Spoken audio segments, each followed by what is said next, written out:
Senator Heinrich. Thank you, Chairman. Welcome to all of you. Congressman, I'm going to start with you. And when I looked at the constituent communication with respect to your nomination, there are sort of like two issues that dominate probably 90+% of it. And we discussed these yesterday.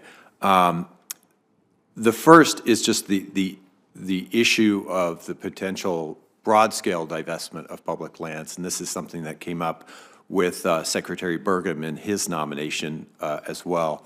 And I think he did a good job of talking about how while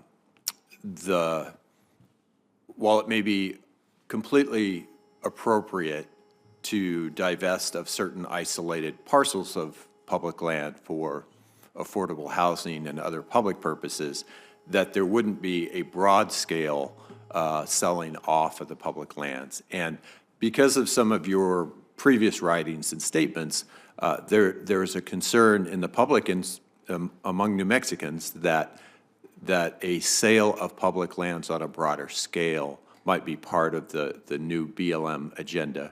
Can you speak to that and maybe allay some of those concerns? Thank you, Senator, and I appreciate the chance to talk about this. The Secretary has been very straightforward that he does not visualize any large-scale sales of land. Flipman does not allow BLM to go in and the director of BLM to have these large-scale sales. That's something that frankly, the isolated parcels, I would look to the members of this committee to identify those.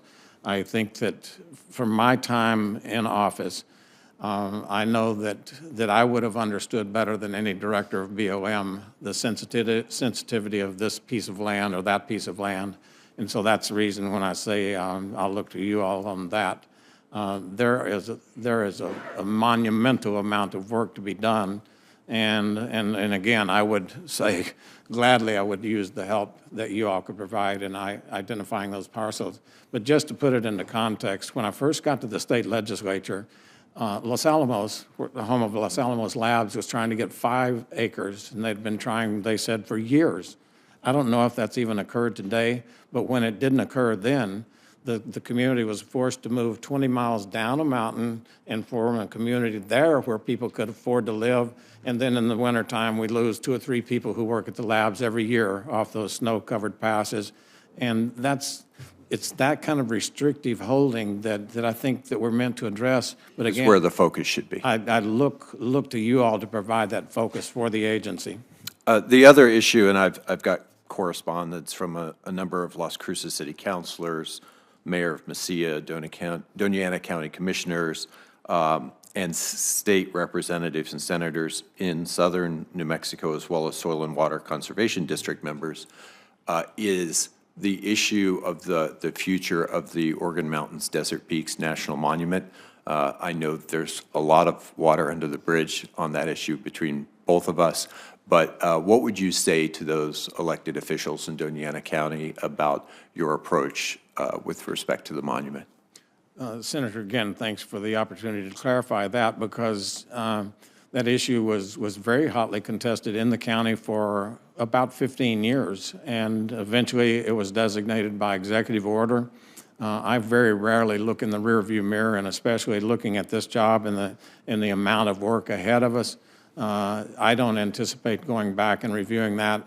At the end of the day, it's a presidential decision anyway, but I don't view myself as going and making a recommendation. There is too much ahead of us to get done to focus on things that have happened in the past. It's been recognized and operating.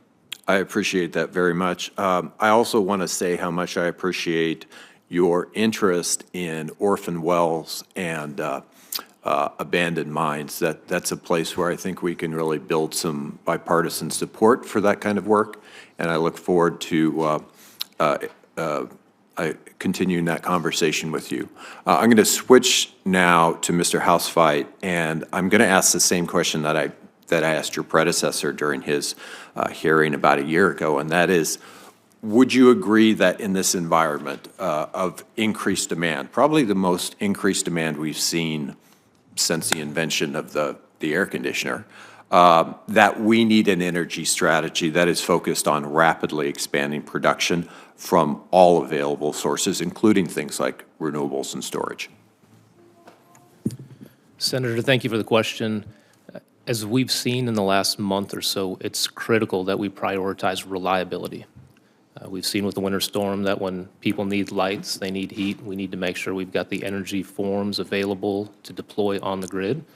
So I believe in the best of the above. Not all energy is created equally, and not all energy types should be deployed across every different region of the U.S. and of the world. So best of the above, prioritize reliability, affordability, to make sure that we take care of American citizens.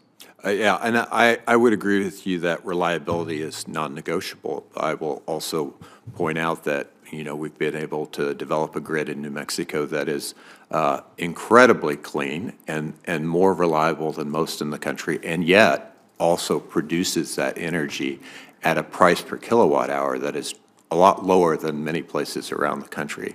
And I think I hope that we can continue to see that kind of progress. I look forward to working together. Thank you.